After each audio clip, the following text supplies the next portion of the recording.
Bang Gang Boom was killed in Detroit yesterday while attending a repass of one of his friends who was previously murdered. Two other females were also hit and was taken to the hospital where they're listed in critical condition. Police are saying that a burgundy Chrysler 200 or a Chrysler 300 pulled up to the repass while everybody was celebrating and just started letting off shots.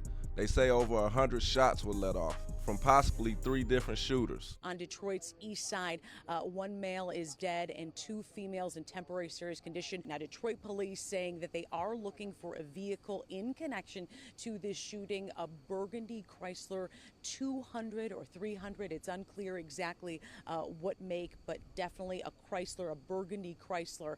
We're told that possibly upwards of 100 shots were fired. Police say that there were shell casings from 3 different caliber weapons. So possibly 3 weapons involved in all of this. Now, anybody that's familiar with the Detroit rap scene know that Bang Gang and Cash Gang have been getting into it for years now. In this picture, you can see Bang Gang Boom with Paid Will, another Bang Gang affiliate who was murdered some years back. He was also a well-known rapper on the Detroit rap scene and had featured on a song with T Grizzly that now has over 22 million views.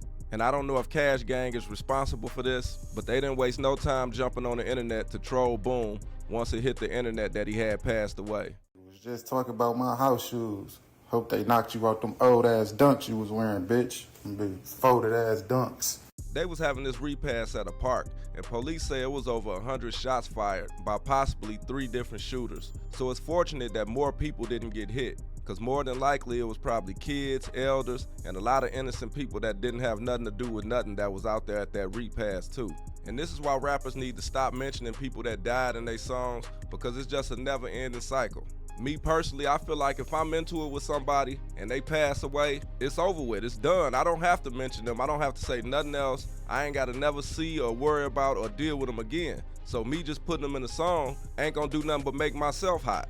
Because if I'm making a song disrespecting the dead, it ain't just his friends or people from his set that I gotta worry about. They got family members, cousins, people that you probably didn't even know was related to them that might hear that song and you don't know who they is. And you can just be somewhere sitting in your neighborhood, sitting in your car, wherever you might be, not knowing who they is when they walking up, but they saying this the same guy that was talking about he was smoking on my cousin. And a lot of these rappers be taking it way further than that. I done seen videos on the internet where they done went to people's grave site and peed on the grave site. The one rapper from Philly actually took a shovel and started partially digging up a guy's grave. And then he ended up getting killed a little bit after that. So like I was saying, this is a never-ending cycle that needs to stop. I remember Cash Money and the Hot Boys was real big, and people used to say it all the time, oh, they rap about the same thing. All they rap about is having money and getting cars and jewelry, which was actually a good thing. What's wrong with rapping about living a lavish lifestyle? That's what everybody wants in life.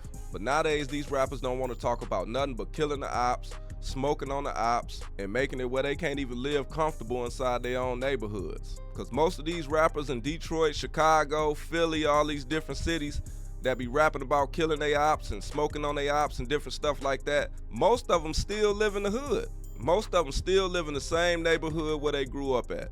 Now you have exceptions like Lil Durk and certain rappers that got real big and had enough money to move out their neighborhood and move to Atlanta or LA or wherever they decided to move to. But most of these rappers that rap about dissing the dead still live in the same neighborhood where they grew up at. And all that's doing is putting a target on your back and making it where you gotta live every day looking over your shoulder. And you also putting your other family members at risk. And this is a prime example. When they pulled up to that repass and started shooting, they probably didn't care if anybody else got hit. Them 2 girls that got hit, they might ain't had nothing to do with nothing. Bang Gang Boom might not even have been their main target. They might have just knew it was a bunch of Bang Gang members up there and just said, we gonna light the repass up and hit as many people as we possibly can. Who knows? But regardless of what's going on, I don't wish this on nobody. So I want to say rest in peace to Bang Gang Boom. Prayers out to his family. And I'm also praying that the 2 girls that was hit have a speedy recovery. This is another unfortunate situation, but y'all jump in the comments and let me know y'all thoughts about this. I'm out.